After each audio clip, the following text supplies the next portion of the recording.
I interview creators about how they run their businesses, like where's the money actually coming from, which social audiences are actually driving revenue, what tools and platforms and partners are they using, how do they work with brands, how do they work with content partners. And then LinkedIn is both sides of the coin, right? LinkedIn is about educating creators, but it's also about educating the creator economy, educating brands, educating creator economy companies, executives, even early career folks who are learning the ropes of how to work with creators and what the business models are. So that in the long run, I think that if everyone has a better understanding of how the other side works, if creators understand why brands have the terms that they have in their contracts and why they communicate in the way that they do, and if brands and creator economy companies understand like why creators may not be interested in what they're offering and how they can tweak those offerings to make them more interesting for creators and that kind of thing, I think it's ultimately healthier for the entire ecosystem.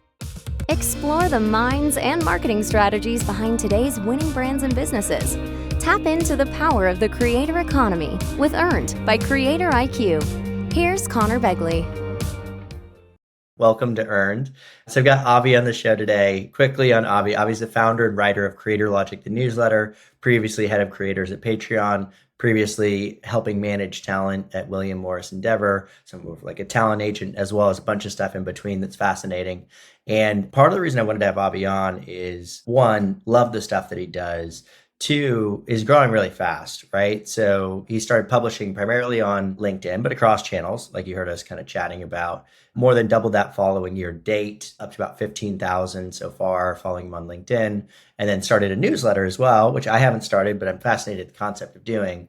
Closing in on 10,000 subscribers already within, 8-9 months, something like that.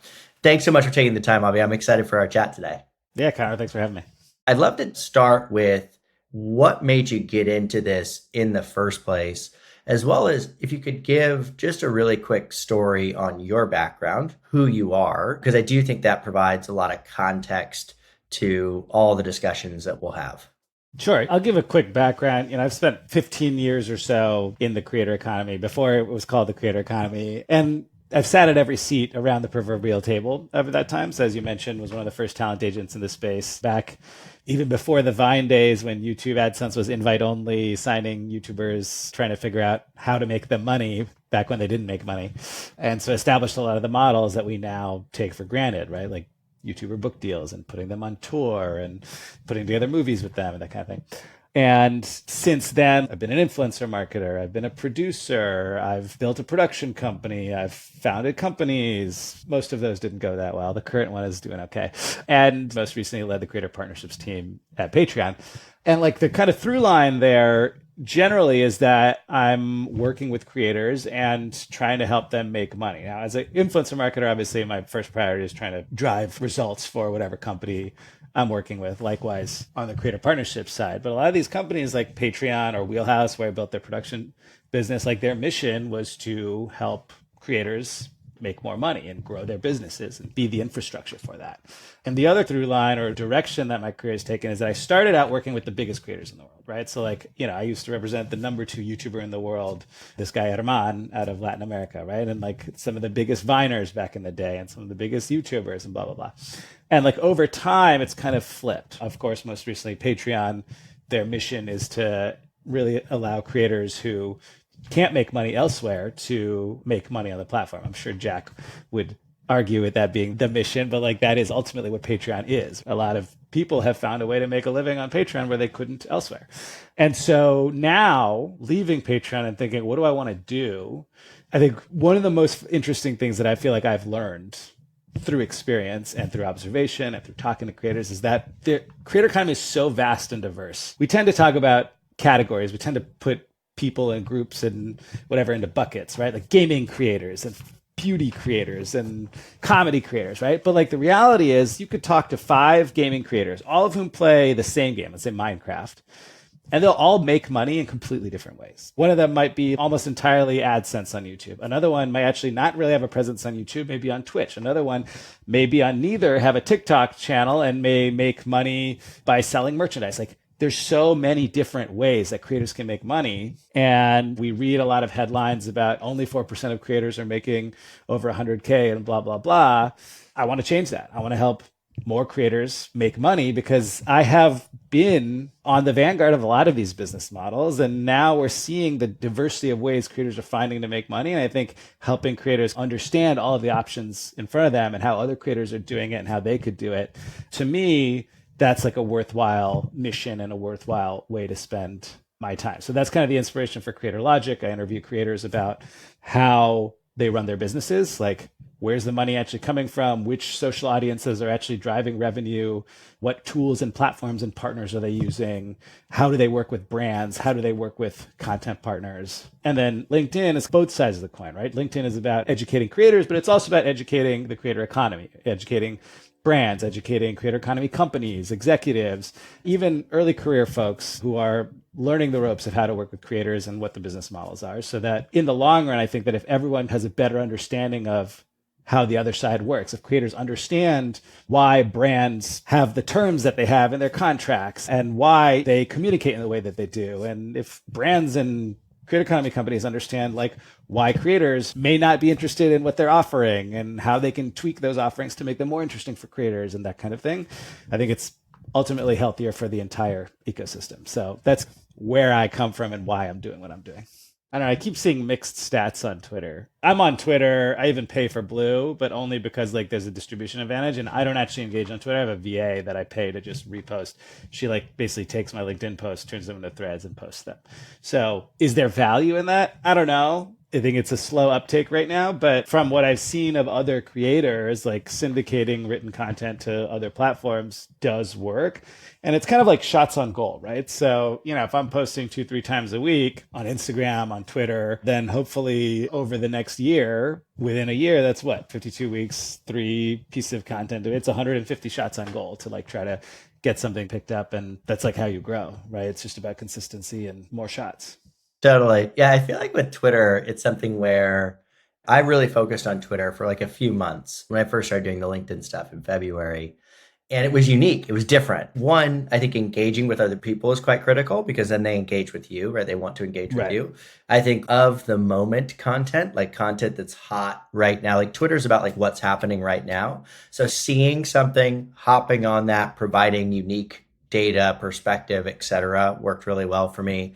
And honestly, when I really focused on it, I was actually outperforming, even though I had almost no followers on Twitter, I was actually outperforming LinkedIn in terms of reach, right? Just like number of people seeing the content. Totally. And so I think you can be really good there. I think the question is whether or not the people that are interested in what I have to say are on Twitter. Is that audience even there? Not whether or not Twitter is valuable, but just whether or not it's valuable in this particular category.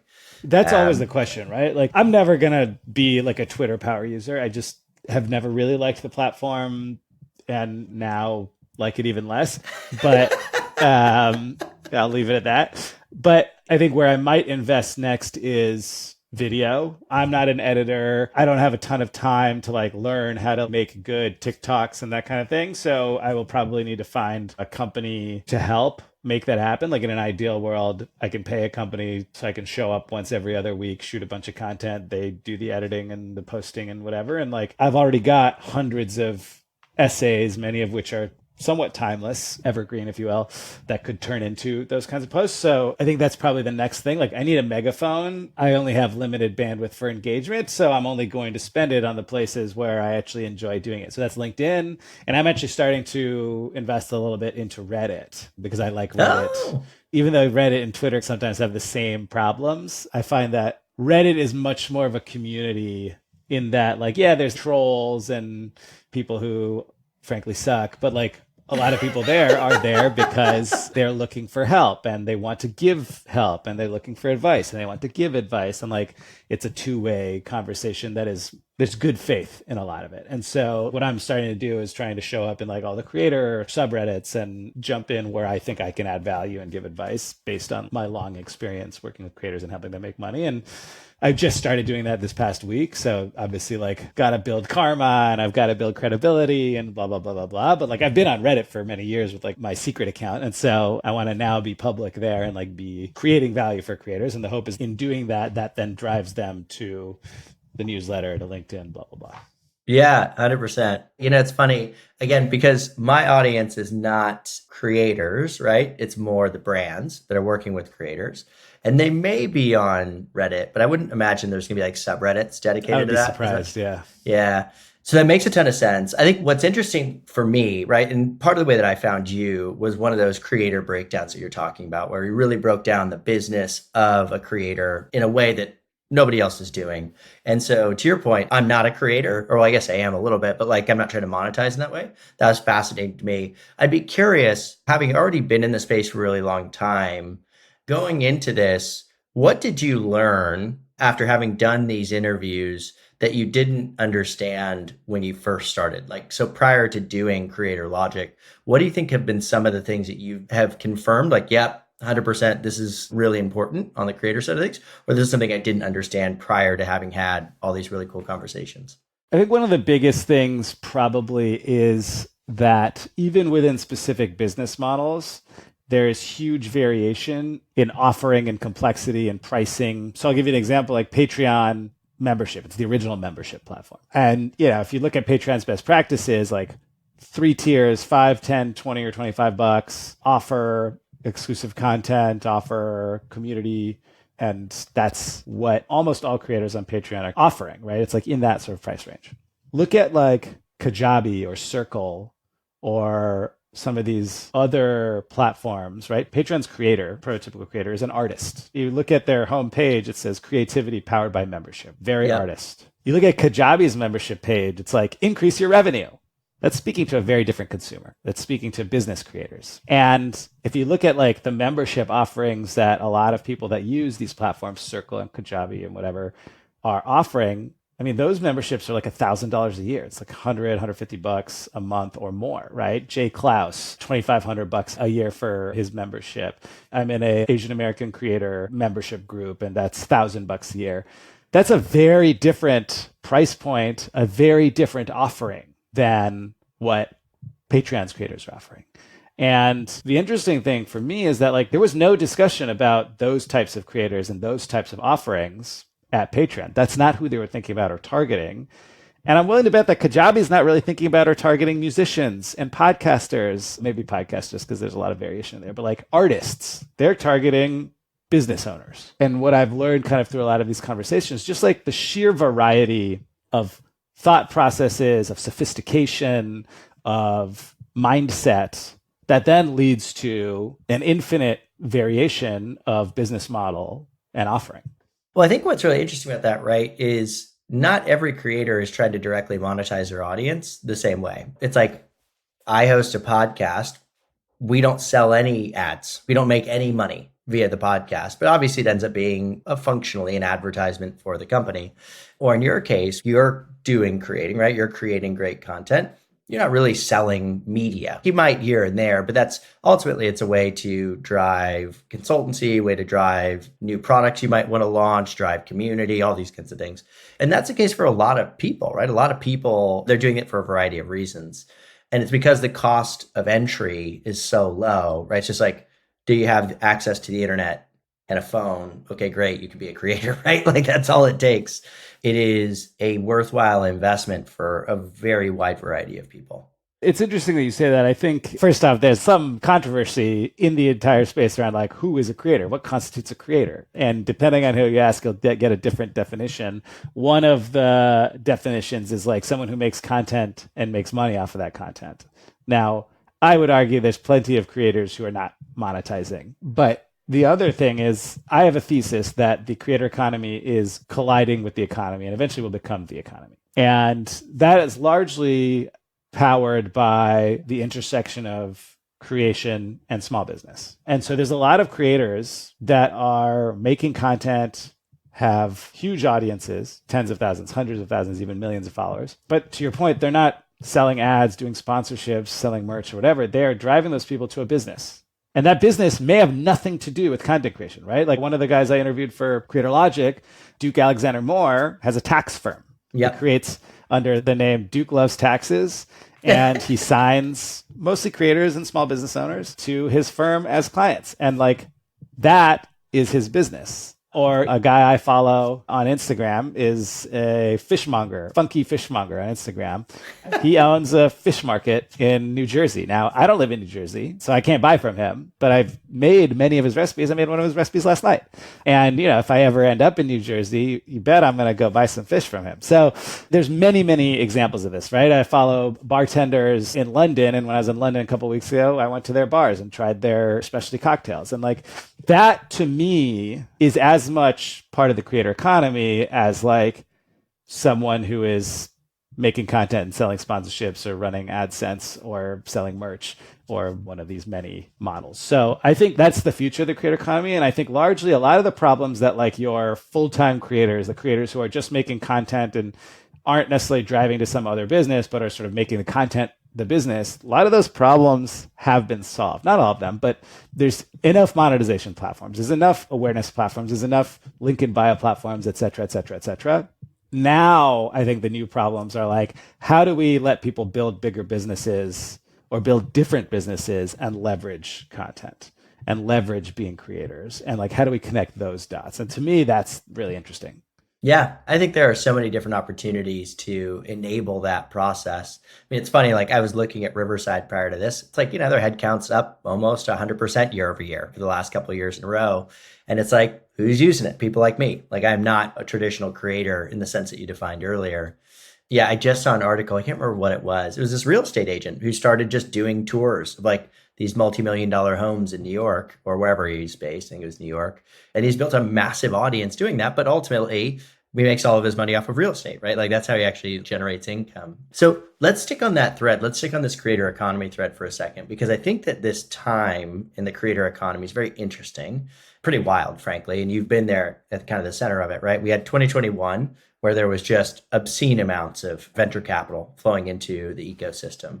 And some of those companies have done really well. So like Kajabi, you mentioned, I think Spotter's been growing really quickly. Substack continues to grow really fast, but others have struggled. So Cameo, Jelly Smack, Patreon to a lesser degree, Cameo and Jelly Smack in particular, like fairly large layoffs.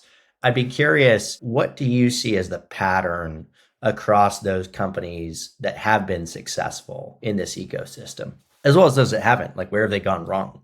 I don't know if I'm going to say anything original here. Like at the end of the day, the companies that have had to go through that kind of pain are the ones that raised at very high valuations, probably valuations that weren't necessarily justified by their revenue in a market that had free money. In terms of product and offering, to be honest, some of these I find kind of surprising. Like Jelly Smack, I think, is a strong offering for creators. Like distribution revenue is something that not a lot of creators can do on their own or have bandwidth to do on their own. So there's a real value to that service. And, a lot of those creators are making real money off of it. And so Jelly Smack is making real money off of it. So is the business bad? I don't necessarily think so. I just think that you get out over your skis and sometimes you fall. I think some of the companies that are really in danger or are consolidating likely were solving problems that didn't exist. This is also maybe a controversial take, but what happened in 2020 is that Silicon Valley discovered the creator economy. Now, the creator economy has existed for a long time, since the aughts, right? If you read Taylor Lorenz's new book, she'll argue it was mommy bloggers and the aughts that really started it. And I don't disagree. And there's been several waves, even of investment, right? Like the MCNs in the early 10s, there are hundreds of millions of dollars invested there, billions of dollars in exits. And Silicon Valley had nothing to do with that. That was almost entirely an LA ecosystem play with some distribution, a little in New York, a little in Canada. So in 2020 is when Silicon Valley discovered it. And of course, when I say Silicon Valley, I mean VCs, but also employees at the social networks, because before 2020, the social networks actively discouraged content creators. They didn't want platforms to be known as creator platforms because they thought their platforms were for everyone. And they are, right? Like everyone posts on Instagram. You have an Instagram, you put up a picture of your kid or whatever meal you just ate or the site from your vacation. So like everyone is the Instagram user. But they weren't acknowledging that the creators are the power users. And what happened in 2020 is, well, people were bored, had a lot of time. A lot of them started to post more, and a lot of them started to consume more content for the people who were posting more. And so like the behavior changed dramatically. And so social media employees started to notice, oh, creators are a thing. Social media leadership started to notice creators are a thing. VCs started to notice creators are a thing. And what then happened? Well, a bunch of former tech employees became founders, and they had never been creators, or they had been casual creators, right? Again, like not necessarily making a living as a creator, but creating content. A few of them had never been creators, but like they knew creators, they watched creators, they liked creators. And so they made a bunch of assumptions. Maybe they talked to some creators they knew, and they made a bunch of assumptions, and then they put out products that they thought would solve those problems. And then they pitched to Silicon Valley VCs who didn't know a thing about creators, never spoken to a creator, never invested in creator economy company, but knew that this person was from Instagram, this person was from Facebook, this person was from Uber or Airbnb or whatever, right? Like big hot companies. That's their pattern recognition. And so they just gave them money. The reality is that a lot of those problems had already been solved. How many membership platforms launched? But Patreon already had 100 million in like actual revenue, a billion plus in payments to creators a year. So why are we trying to solve the membership problem when like there's already a massive membership platform? And more importantly, why are we trying to solve the same membership problem? I understand if you come in and say we're membership for XYZ, but like that's not what VCs like. They like to hear we're going to take everything. And so a bunch of companies came in trying to attack markets that were already largely dominated, or at least problems that were already solved. And lots of founders came in who had never actually worked with creators. And so they didn't actually realize that creators operate differently than consumers, and they operate differently than businesses, because consumers come from a place of want. Consumers, when they're buying, they don't need. Their welfare doesn't depend on purchasing. So like when you're marketing to a consumer, you're like appealing to their wants. When you're marketing to a business, you're kind of appealing to solving problems. You're partially trying to pitch to the person that you're talking to. You're partially trying to pitch to the needs of the business. But that person is going to get on the phone with you, or more likely to get on the phone with you, because like their time is paid for. There's no opportunity cost for them. Creators are kind of in the middle. They're consumers. For them, appearance matters. Their wants matter. It's like all the things that a consumer would have, but they're also running a business, but no one is paying them for their time. They have very high opportunity costs, very low patience, very high risk, because like a lot of them have found this audience. They're afraid of losing it. They have no control, right? Because social media platforms and algorithms have all the control. So it's like you don't really know whether your next post is going to tank or work, and you don't know if your audience is going to be gone tomorrow, right? And these are things that, you know, if you've worked with creators for years, you know. Anyone from the LA ecosystem that's been around for the last 15 years knows all of these things. But if you come from some company in Silicon Valley, you watched YouTube for a while, maybe you've made a few videos and you're like, I love creators, I'm going to make content. You're suddenly baffled at why can't I get anyone to take a call? Like I've heard companies say like, these creators are so annoying. Like they're taking our calls from the Starbucks parking lot. I'm like, yeah, if you didn't have to work in an office for a company, wouldn't you not be at a desktop all the time? What are you talking about? And so 2020 to now has been like a learning period, really. I'm not saying that any of these people are dumb. They're not. They just didn't know. And so like lots of learning's happening. And when there's a learning period, some companies lose money. Some VCs lose money. The VCs have cooled off, but the creator economy is still growing. More creators than ever. Actually, like despite the fact that a lot of bigger creators are seeing a decline in brands, the actual spend on influencer marketing is increasing. It's just shifted towards micro influencers. Creator economy is still gangbusters. There's still huge opportunity. And now what's happening is a lot of people that have learned over the last couple of years are starting to start different companies, solve different problems. And so I think the next few years are going to be really interesting, and a lot of new products that solve new problems or solve unsolved problems or create new business models are going to pop up. And so that I think is really exciting. Yeah. Again, I think it was Peter Thiel's book, 0 to 1, which again, put kind of his politics to the side. I think that, you know, he talks a lot about people saw the 99, 2000 bubble as a negative thing, right? You had this over exuberance from an investment perspective.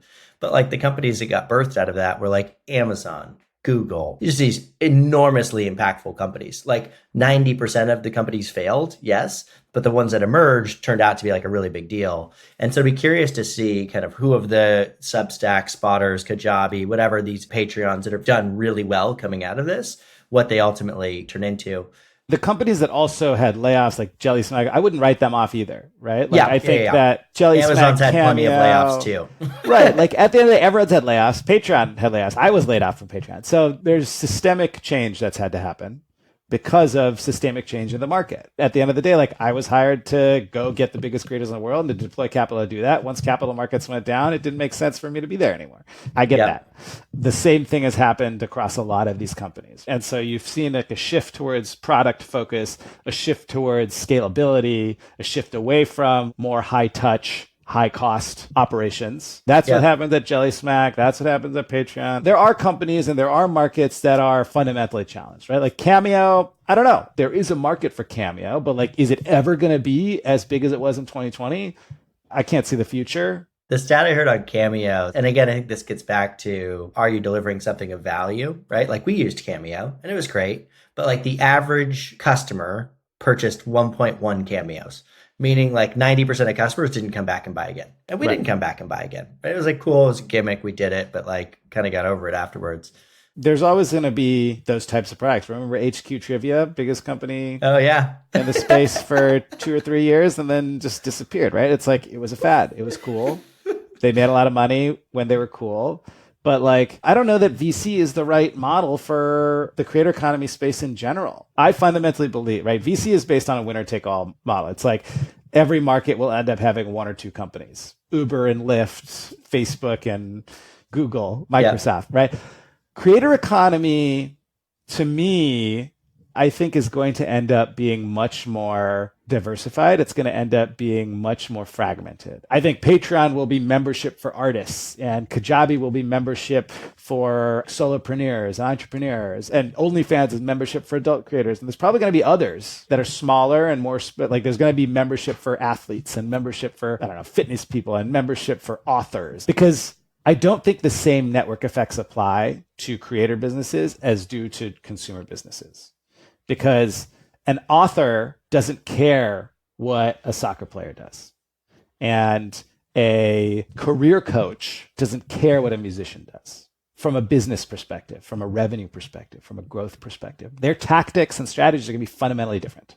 It's part of what I'm trying to show through Creator Logic and trying to educate the market on. When you look at like a Facebook or an Instagram, Snap or whatever, right? Like the needs that are being met and the network effects that are there, the referrals that are there, are because people all have the same basic need, right? They want to connect with other people. And the world is diverse, their networks are diverse. And so like, it doesn't matter if I'm a LinkedIn writer, I'm going to invite my friend who's a programmer to jump on to Snap so we can chat. That's not going to be the same thing from different creators because a Twitch streamer has very different business needs than a LinkedIn writer. So that I think will lead to significant fragmentation.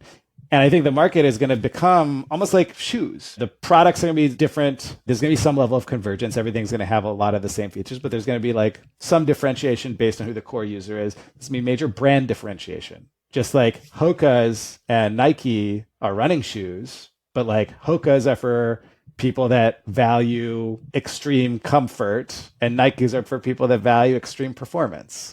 That's the branding, and that branding leads to product, which leads to branding, which leads to product, and it becomes this positive feedback loop.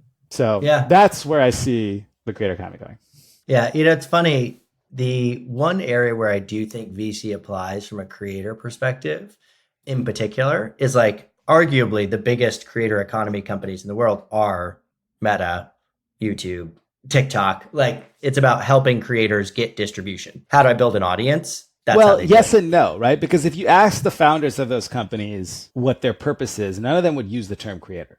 Well, TikTok would. I think TikTok would. They kind of see creators as being the center. Like they don't view themselves as a social network, right? Like where it's about friends connecting with friends. But they want to be, right? They've publicly said they're trying to move more towards that, right?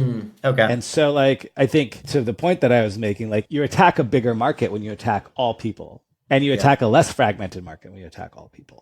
Because there's no such thing as getting all creators. You can't do it.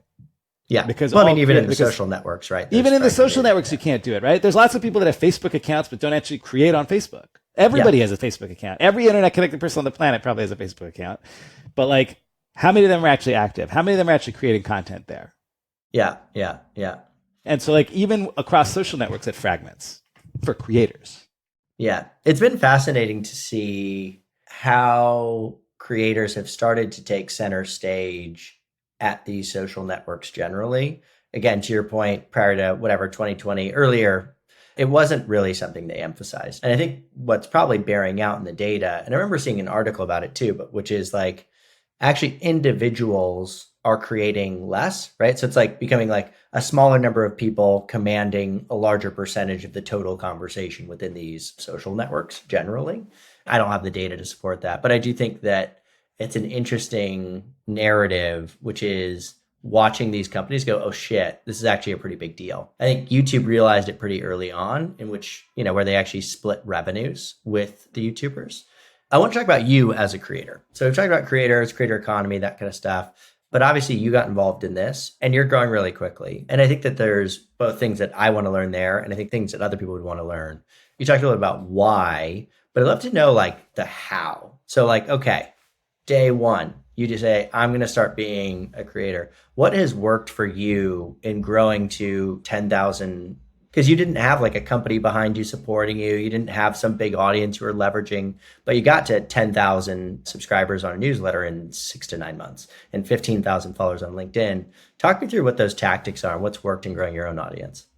LinkedIn and, well, they're kind of the same for both. I lean into my strengths, right? I think everyone's got to lean into their strengths. I'm not like a growth hacker. I'm not like an SEO optimization expert or paid media expert. I'm a partnerships guy. So I lean into partnerships, and that helps me drive growth. So like, I'll give you 2 examples. On LinkedIn, sometimes I will do posts about creators. But what I'll do is I'll reach out to those creators management teams and I'll say, hey, give me some details on this partnership your creator did. If I post it, will you repost it? Because that way your audience will see it, and also like your buyers will see it. So I'm like creating incentives for them. Like it's good for them. They get this thought leader talking about their client and why a partnership worked. That then hopefully leads to more business because their buyers see it.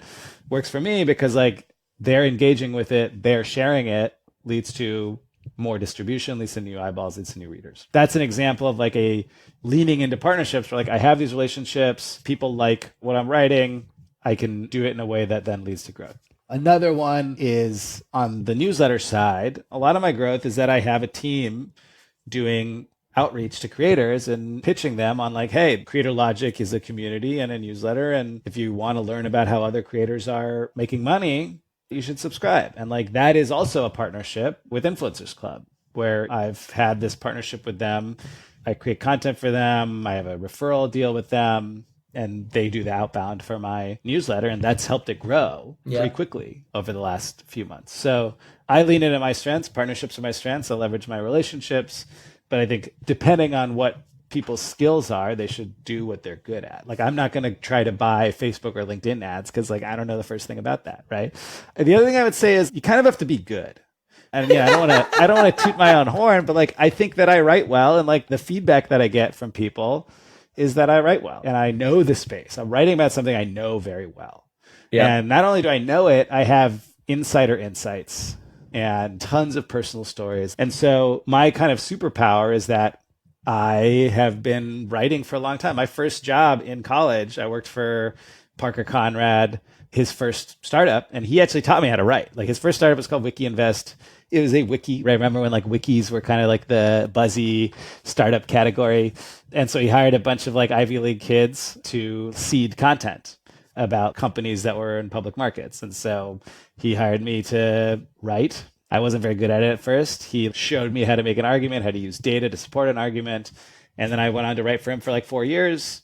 And then I got the Hollywood bug and ended up in Hollywood rather than staying in Silicon Valley. But I learned to write that way back then.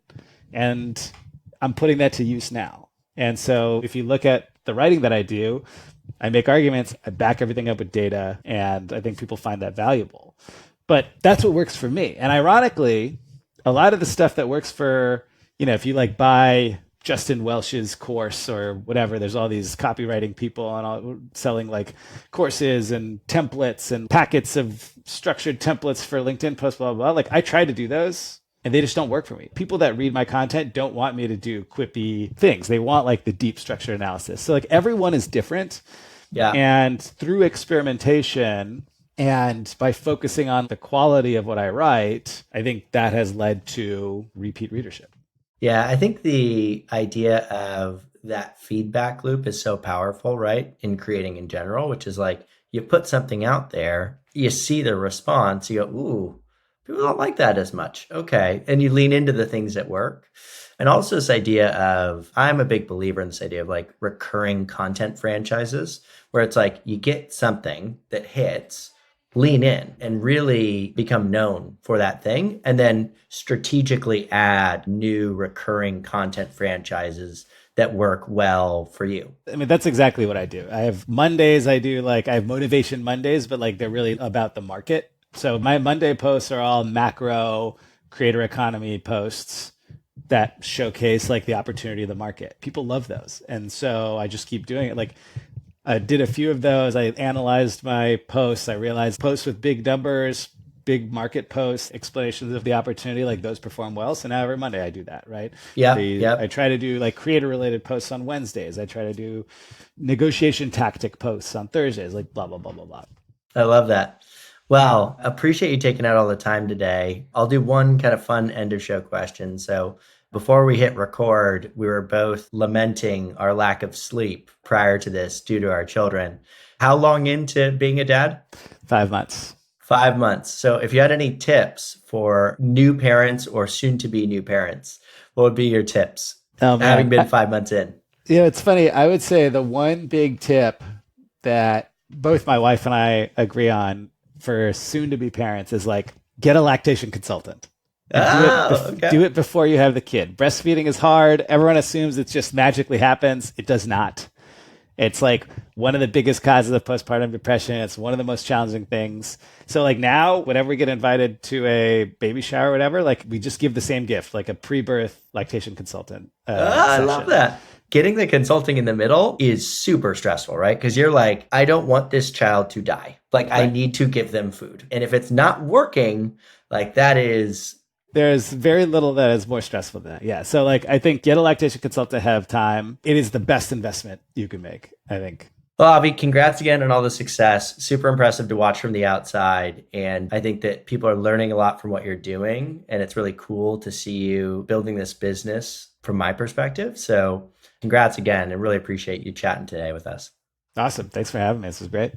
Awesome. Later, man. Be a friend, tell a friend, and subscribe. Earned by CreatorIQ. CreatorIQ is your all-in-one solution to grow, manage, scale, and measure your influencer marketing program. Ready to unlock the power of the creator economy? Get started with a demo today at CreatorIQ.com.